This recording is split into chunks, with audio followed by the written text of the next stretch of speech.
চাৰিদিনীয়াকৈ অনুষ্ঠিত হোৱা কাৰ্বি আংলং গোলাঘাট সীমান্ত ১ নং পাৰঘাট শ্ৰী দামোদৰদেৱ নামঘৰৰ অবিৰত শ্ৰীমদ ভাগৱত পাঠৰ সফল সামৰণি পৰে। শেষৰ দিনটোত আমন্ত্ৰিত নাগাৰা নামশিল্পী নিশামণি হালৈৰ নাগাৰা নামৰ প্ৰদৰ্শনেৰে এই মদ ভাগৱত পাঠ সামৰণি পৰে। বোকাজানৰ পৰা সিদ্ধান্ত গিমেৰ ৰিপৰ্ট, কাৰ্বি আংলং টাইমছ।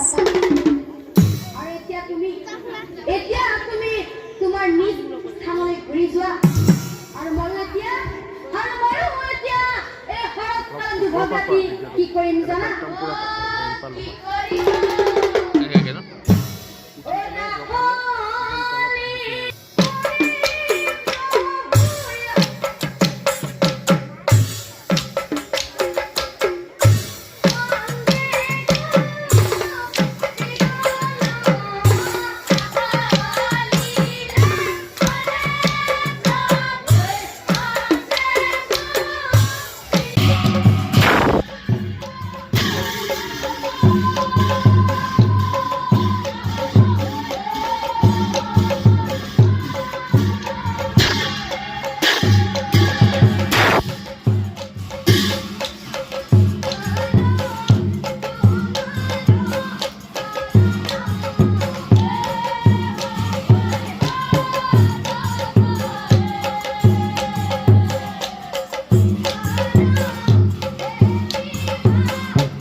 তোমাৰ নামটো কোৱা আৰু তুমি ক'ৰ পৰা আহিছা, ইয়াত নাম প্ৰসংগ যথেষ্ট ভাল লাগিছে। হয়, ধন্যবাদ।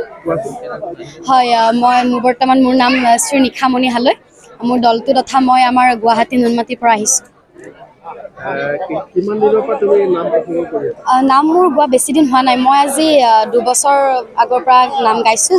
যদিও মই 2 বছৰ আগৰ পৰা গাইছোঁ, কিন্তু এই বছৰত মই অলপ ভালদৰে নাম বেছিকৈ গাইছোঁ। আৰু এই বছৰটো লকডাউনতে গ'ল তেনেকুৱা। হয়, মই প্ৰশিক্ষণ মোৰ খুৰাৰ পৰাই লৈছিলোঁ। খুৰা আৰু মোৰ পেহা আছে, আৰু বিশেষকৈ মোৰ গুৰু হিচাপে আমাৰ ভজিছিলোঁ জনপ্ৰিয় পাঠক মোৰ গুৰু শ্ৰদ্ধাৰ শ্ৰীযুত সুভাষ নাথদেৱ।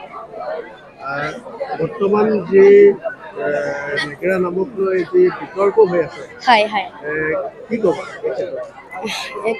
ক্ষেত্ৰত ক'ব লাগিলে মানে কি আজিকালিতো জানে আজিকালিৰ যুগত সকলোৱে নতুনত্বটো বিচাৰে কিছুমান সমাজত আমি নতুনত্ব কিছুমান দিবলৈ হাস্যৰস দিবলৈ কেতিয়াবা কিছুমান সমাজত আমি কিছুমান হাস্যৰস দিবলগীয়া হয় অলপ বিতৰ্ক হৈ আছে আমি ভিডিঅ'বিলাক ছ'চিয়েল মিডিয়াত পাই আছোঁ গতিকে সদায় আগুৱাই যাব চেষ্টা কৰিব লাগে নতুনত্বটো দিব লাগে যদিও মানুহে অলপ সীমা চাই বা কিছুমান হেৰিত চাব লাগে যে কিছুমান সমাজত চব ব্যক্তিয়ে চব বস্তু ভাল নাপায় গতিকে নতুনতো এইটো সমাজ চাই পেলাই দিব লাগে আৰু সেইটো বিচাৰোঁ গুৰুজনাৰ যি সৃষ্টি হয় নেগেৰা নাম বা দিহা নাম এই নামবিলাকত বৰ্তমান দেখা গৈছে বিহুগীতো সংযোজন কৰিছে বা হয় অন্যান্য বিভিন্ন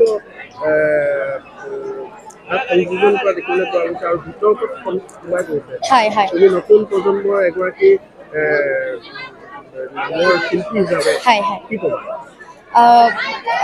আমাৰ গুৰুজনাই এইটো ক'ব গ'লে গুৰুজনাই আমাক এইটো বস্তু দিয়া নাছিলে যে বিহু নৃত্য হওক বা আজিকালি যিটো ভাইৰেল হৈ আছে এতিয়া বেণ্ড পাৰ্টি হওক এইটো বস্তু গুৰুজনাই দিয়া নাছিলে তথাপি আমি যিহেতুকে জ্যেষ্ঠ পাঠকসকলক দেখা পাইছোঁ তেখেতসকলৰ বহুত ভিডিঅ'ত বা বহুত আমি সমাজ মাধ্যমত পাইছোঁ তেখেতসকলে বেণ্ড পাৰ্টি হওক বা কিছুমান হিন্দী গীতৰ সুৰ অসমীয়া গীতৰ সুৰ তেখেতসকলে দিছে সেয়েহে যিহেতুকে আমি জ্যেষ্ঠসকলক দেখিছোঁ সেয়েহে আমি এইটো বস্তুত আকৃষ্ট হৈছোঁ কিছুমান ৰাইজক মুগ্ধ কৰিবলৈ হ'লে আমি কিছুমান বস্তু এইটো সমাজত প্ৰচলন কৰিব লাগে বুলি মই ভাবোঁ তোমাৰ সংগীৰ কিমানজন আছে মোৰ এনে সংগী গোটেই মিলি মোৰ 17জন হ'ব 17জন বিশেষ অসুবিধাৰ কাৰণে আজি কিছুমান চবৰে পৰীক্ষা চলি আছে আপোনালোকে গম পায় পৰীক্ষাৰ কাৰণে কিছুমান পালি আজি আহিব পৰা নাই